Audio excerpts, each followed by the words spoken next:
Good afternoon, everybody. This is Dr. Jeff Culbert from Schooley's Mountain Chiropractic Center, where we love to consider ourselves your leader in alternative healthcare. So I'm going to ask you to do really early on in this video is you're going to see a like and subscribe button. I'm going to ask you to hit like. I'm going to ask you to hit subscribe. And then I'm going to ask you to do me a favor, especially if you like today's presentation, to share it with your friends and family so we can get the word out on chiropractic, especially about the word on alternative healthcare, and especially about the topic we're going to talk about today. And that is going to be, what can we do to recoup back time in our life? You know, I was at church the other day and Pastor John did a great sermon, and one of the things he was talking about was time and money. And you know, all of us are consumed in this world about time and money, and we know that time is money and money is time. If you waste time, you're wasting your money, and if you save your time, you're saving your money. And so one of the things that struck me is that money seems to be one of those commodities where if we have it or we don't have it, there's always an unlimited supply of money that is out there in the universe that we can get up off of our butts and we can do something to attract that money into our lives. Whether that's setting goals and having aspirations, getting up early, staying up late, going to work, getting a second job, third job, getting a better job. We can always generally tend to find ways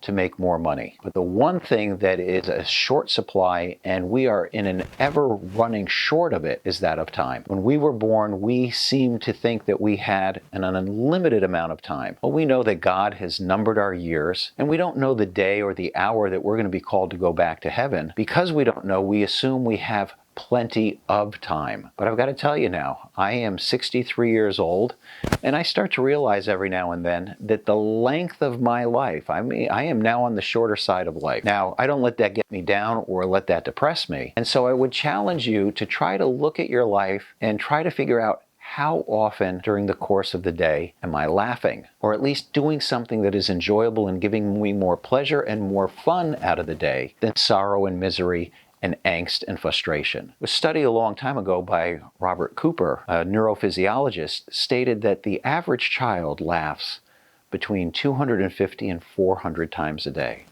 I look at my grandchildren. Those little buggers are laughing machines.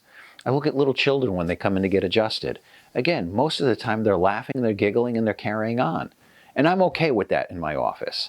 I want to try to promote as much laughter and joy in the office as I possibly can. It's one of the things I charge myself to do with each and every patient. Greet them kindly and warmly and try to make sure you're making them laugh, smile, or giggle, because your nervous system can't be tense and anxious and happy and relaxed and smiling and laughing at the same time. Two totally different neurological pathways. So we charge ourselves to try to make every person laugh, because if they're laughing in my office, they're relaxed. If they're relaxed, the adjustment, whether I use a diversified technique, flexion distraction, activator methods, SOT, doesn't matter the technique I'm using, the adjustment is going to go a whole lot easier and have a lot more effect on the person because they're more relaxed and they're happy than angry, frustrated, and tense. So try to laugh like a child. Now, the statistics are a child is laughing between 250 and 400 times a day. They literally laugh at everything. A slip, a fall, a bang, a bump, a bruise. As long as it's not happening to them, they're laughing at it. Now, the average young adult, teenager into young adult, really laughs between 15 and 75 times a day. Significantly less than the average child. And what's even worse, the average senior, and I'm closely, rapidly coming to being a senior, okay, at 65, they laugh between 0 and 15 times a day. Now you look at the difference between a child and an adult and that of a senior. Children are flexible, they're energetic, they're vivacious, they're learning machines. Okay, and when we get older, we tend to be more rigid, more stuck in our stuff. When we get sick, it takes longer for us to get better. So there's a truly, in my mind, a definite link between laughter and that being the best medicine. Now, one of the things I love to do besides laughing every day is I play. For me, working out is play. When I do a Spartan race, it's play. Getting down and dirty with my grandchildren is play. When I was a younger man and getting down with my children, it was playing. And there's a saying out there that I didn't stop playing because I got old. I got old because I stopped playing. Laugh abundantly. Choose the things that you like to do and make it enjoyable and have a lot of fun playing again at any age. And if you're worried and concerned, I'm stiff, I'm arthritic, I've got degenerative discs. Well, then get yourself to a chiropractor and start getting adjusted. So what are some of the things that you can do to start to regroup, get a better attitude going, and ultimately make life fun? The chiropractic lifestyle with the 100-year lifestyle is a natural blend, because it asks us to stay active over an entire lifetime. Stay active and be active and do the things that engage in as much activity as you can during the course of the day, versus sitting down on a couch or behind a chair or behind a computer. Avoid the 3 whites, the salts, the flours, the sugars, and try to eat as many whole foods and vegetables, and fruits as you possibly can. They're water-rich, high in nutrients that we all need to grow and thrive. And work on quality and quantity of sleep.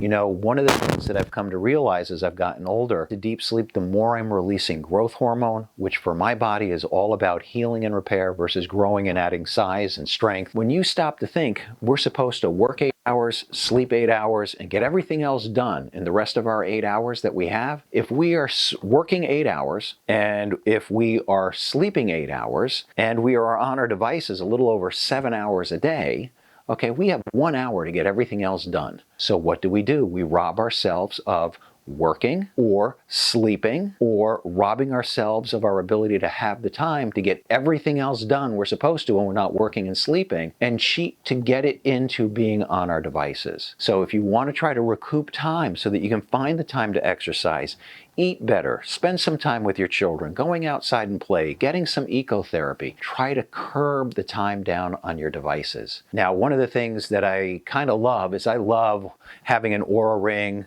smartwatch, Fitbit, because it gives me statistics. One of the things about my personality is I am an analytical driver type of a personality. I love statistics, and the more the statistics are working in my favor, the better. The more the statistics are not working in my favor, then I try to figure out what can I do to change those around. Now, one of the things my Apple phone gives me every week is a breakdown of how much time have I been on my Apple phone. Now, over the course of a week, okay, I'm spending anywhere from 9 to 11 hours as an average on my devices.